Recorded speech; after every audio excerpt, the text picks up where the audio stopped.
কোথায় সমস্যা সেই সমস্যাটাকে আগে তুলে ধরা, তাহলে আমরা বুঝতে পারবো মোটামুটিভাবে একজন নাগরিক হিসেবে আমার যে অবজারভেশন, সেই অবজারভেশনে যেটা বুঝি সেটা হলো এখানে বাংলাদেশ ব্যাংকের যে ফাইন্যান্সিয়াল ইউনিটটা আছে, সেই financial unit that is overall Bangladesh bank এবং ফাইন্যান্স মিনিস্ট্রির যে ব্যাংকিং ডিভিশন, এই ব্যাংকিং ডিভিশন এবং বাংলাদেশ ব্যাংকের হলো মূল দায়িত্ব যে এই টাকা পাচার বা কী কী কোনখান দিয়ে কী হচ্ছে ফাইন্যান্সিয়াল ইউনিটের দায়িত্ব। যেরকম প্রথমে একটা একটা করে যদি আমরা আসি, প্রথমে যেটা আসবো সেটা দেখে বাংলাদেশ থেকে যে রপ্তানি হচ্ছে সেই রপ্তানিতে দেখা যাচ্ছে 15 থেকে 20% টাকা আপনার রিপ্যাট্রিয়েট হচ্ছে না। সুতরাং সেই বিষয়ে তার মানে বাংলাদেশ ব্যাংকের যে ইউনিট এটার দায়িত্বে আছে সে সঠিকভাবে দায়িত্ব পালন করছে না। তারপরে সেখানে আরেকটা থাকে যে আপনার এক্সপোর্টের পরে তারপর দেখা যায় যে ইম্পোর্টার সে বলছে আমাকে একটা ডিসকাউন্ট দাও, তো ওখানে 5% পর্যন্ত ডিসকাউন্ট দিতে পারে, সেটাও সেই ক্ষমতাটা বাংলাদেশ ব্যাংক সেটা দেবে। সেই 5%টা করার পরে অ্যাকচুয়ালি কত পার্সেন্ট টাকা আসেনি সেটার জন্য যারা দায়িত্বে আছে তাদের দায়িত্বে কোনো জায়গায় কোনো অবহেলা থাকলেও থাকতে পারে, তা না হলে এই জিনিসটা হয় না।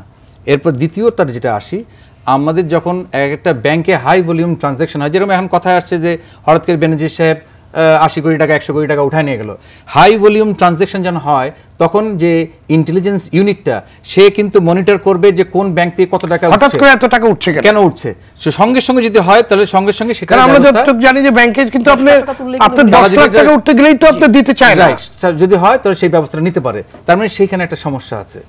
এরপরে যদি আমরা আসি, আপনি দেখেন আজকে আমি জাস্ট একটা এক্সাম্পল দিই, গুলশান, বনানী, বাড়িধারা, ধানমন্ডি সহ বাংলাদেশের বিভিন্ন জায়গায় ধরেন দেখা যায় যে কেউ বিদেশে আছে, বিদেশ থেকে তার বাবার সম্পত্তি ছিল বা দাদার সম্পত্তি ছিল, তারা নেই, মরে গেছে বা মৃত্যু হয়েছে, সে এখানে আসে এই জমিটা বিক্রি করলো, 100-150 কোটি টাকা 200 কোটি টাকার জমি বিক্রি হয়ে গেল। এই যে একটা হাই ভলিউম ট্রানজ্যাকশনটা হলো, এইটা কি কোনো সময় মনিটর করা হয় কিনা যে টাকাটা কোথায় গেল? কারণ সে তো আসছে বিদেশ থেকে, টাকাটা কিন্তু নিয়ে যাচ্ছে, সে বিদেশ থেকে আসছে সেই জমিটা বিক্রি করে তার টাকাটা সে নিয়ে গেল। আচ্ছা, এরপরে যেটা আসে সেটা হলো বাংলাদেশ আমাদের যে মন্ত্রণালয় ফাইন্যান্স মিনিস্ট্রি, সেটার ব্যাংকিং ডিভিশনটা অত্যন্ত গুরুত্বপূর্ণ, কারণ ব্যাংকিং ডিভিশনে যিনি দায়িত্বে আছেন জয়েন্ট সেক্রেটারি বা একজন প্রতিনিধি, তিনি বোর্ড অফ গভর্নেন্সে বাংলাদেশ ব্যাংকের সদস্য। তিনি যদি কোনো জায়গায় কোনো কিছুতে ভেটো দেয় তাহলে কিন্তু সেইটা আর হতে পারে না। তার মানে তাদের একটা দায়িত্ব আছে যে ওখানে যদি কোনো রকম এই যে সমস্যাগুলো হচ্ছে সেই সমস্যাগুলো কোনো মনিটরিং প্রপারলি হলো কিনা। তো এইভাবে বিভিন্ন জায়গায় যদি আমরা দেখি, এর বাইরেও আমাদের আরও অনেক বিষয়গুলো আছে, যেরকম ধরেন আমাদের এই বর্তমানে আমরা দেখি যে এই ইম্পোর্ট যখন আমরা করি তখন সেই ইম্পোর্টেও ওভার ইনভয়েসিং হচ্ছে।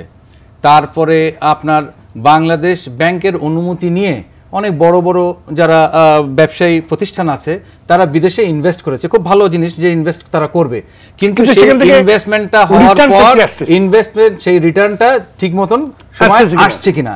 তো এই বিষয়গুলো যদি আপনারা দেখেন, এর পাশাপাশি যেরকম দেখবো যে আমাদের যে চিটাগং বা চিটাগং বললাম কারণ সবচেয়ে বড় সিপোর্ট, তো সিপোর্ট নিয়ে একটা অভিযোগ সবসময় আমরা শুনি যে বিভিন্ন রকম মিস ডিক্লারেশন দিয়ে বিদেশ থেকে জিনিসপত্র ব্যবসায়ীরা আমদানি করছে। ব্যবসায়ীরা আমদানি করছে এই কারণে, কারণ আর 10টা ব্যবসায়ী যখন ওই মিস ডিক্লারেশন দিয়ে যখন আনে তখন ওর সাথে তার পর্তায় পড়তে হবে, পড়ানো দেখে দেখে সবাই কিন্তু ওটা করছে। এই মিস ডিক্লারেশনের জন্য ওখানে কিন্তু প্রপার স্ক্যানারও বসানো আছে, কিন্তু প্রবলেমটা হচ্ছে যেটা সেই স্ক্যানারটা যখন আপনার ওই স্ক্যান হচ্ছে ওইটা কিন্তু কোনো ব্যক্তি সেটা দেখছে এবং তার ম্যানিপুলেশনের সুযোগ আছে। সেই ম্যানিপুলেশনের সুযোগ থাকলে দেখা যায় যে সেইখানেও কিন্তু একটা করাপশনের সুযোগ আছে। তো এক্সপোর্টের বেলায়ও ঠিক একই, যে জিনিসগুলো আমরা এক্সপোর্ট করছি যার ডিক্লারেশন আসছে তার সাথে এটা হলো কিনা। তো এই প্রত্যেকটা জায়গায় যদি আমরা মনিটরিংটা প্রপারলি হয়, এখন দেখেন সরকারের অবশ্যই দায়িত্ব, কিন্তু এই যে আমি যাদের বললাম তারা কিন্তু সবাই সরকারের অঙ্গ, সব একজন ব্যক্তি তার দায়িত্ব আছে, প্রতিষ্ঠানের দায়িত্ব আছে। তা আমাদের মূল যেটা আমি মনে করি যে আজকে এই যে বিভিন্নভাবে কিন্তু এই টাকাগুলো এই যে পাচারের জায়গা কিন্তু সব এইগুলোই, এই জিনিসগুলো যে সিল করতে পারি, তো আমি অনেকাংশে এই জায়গাটায় আমি আপনার সাথে একমত হব না, কারণ আমি অনেকগুলো বিষয় তুলে ধরেছি যে কোখানে অনিয়মগুলো হচ্ছে। এখন এটার মূল যদি জায়গায় আসেন তাহলে আপনাকে আসবেন হলো ওভারঅল সামাজিক একটা অবক্ষয় এদেশে ঘটেছে, এটা আমরা সবাই তার জন্য দায়ী। সমাজের বিভিন্ন টিয়ারে যারা আছে প্রত্যেকে যার যার অবস্থানে থেকে যে যেখানে সুযোগ পাচ্ছে সেই সুযোগের অপব্যবহার করছে। সুতরাং আমরা সবাই মিলে অনিয়ম করব, আর অনিয়মের দায়িত্ব এক জায়গায় আমরা অঙ্গুলি দিয়ে দিব যে আপনিই দায়ী। সেটা যতদিন আমরা এর থেকে দূরে আসবো না, যতদিন আমরা আমাদের চেহারা আয়নায় দেখবো না এবং আমার আয়নায় চেহারা দেখে আমি চুরি করছি কিনা সেটা আমি করব না, কিন্তু প্রত্যেকে আমরা সমালোচনার জায়গায় কিন্তু সমালোচনা ঠিকঠাক মতো করছি। কিন্তু আজকে যেটা দেখছেন যে যার করার দায়িত্ব সে তো করবে, তার বাইরে গিয়ে তো কেউ করতে পারবে না। সেটা অ্যাজ এ হোল যদি সব জায়গায় সামাজিক অপক্ষয়গুলো ঘটে তাহলে আপনার দায়িত্ব। আজকে যেটা আপনারা বলছেন কথায় আসছে, আমি আমার দায়িত্ব কাজ করছি। আজকে দেখেন যেরকম কথা আসছে যে বেনজির সাবেক আইজি দুই একজনের নিয়ে আপনাদের গণমাধ্যম থেকে ব্যাপকভাবে সেটা নিয়ে আলোচনা হচ্ছে এবং বলা হচ্ছে যে বেনজির আহমেদ কিভাবে বিদেশ চলে গেল যদি যেয়ে থাকে, যদি কোর্ট থেকে যদি যেয়ে থাকে, মানে এখন তো আপনার না এটাই শুনলাম, আজকেই শুনলাম বলছেন যদি যেয়ে থাকে, সেই আপনি তো পরিষ্কার বলতেছেন। না আমি পরিষ্কার বলছি না, আপনার কথা মতো আমি মিডিয়া এটা তো আমি যদি কেন বলবো, তার কারণ আমি যতক্ষণ পর্যন্ত নিজে আমার সোর্স কি, আমার সোর্সটা ইনফরমেশন সোর্স যেখান থেকে, সেই ইনফরমেশন রাইট জায়গা থেকে এসেছে কিনা, আমি আজকে আসলে আজকেই তো আমি বলতে পারি না চলে গেছে, কাল সকালবেলা আমি বুঝতে পারবো 10টা নিউজ পেপার দেখে যে হ্যাঁ চলে গেছে। কিন্তু আপনাদের যারা এই গণমাধ্যমরা আছেন, এই গণমাধ্যমরা এই যে এখন যেরকম আলোচনাগুলো হচ্ছে বিভিন্ন, যখন বলেন যে ক্ষমতায় যখন থাকে তখন তাদের ব্যাপারে হয় না, আলোচনায় আসে, যখন গত হয়ে যায় তখন আসে।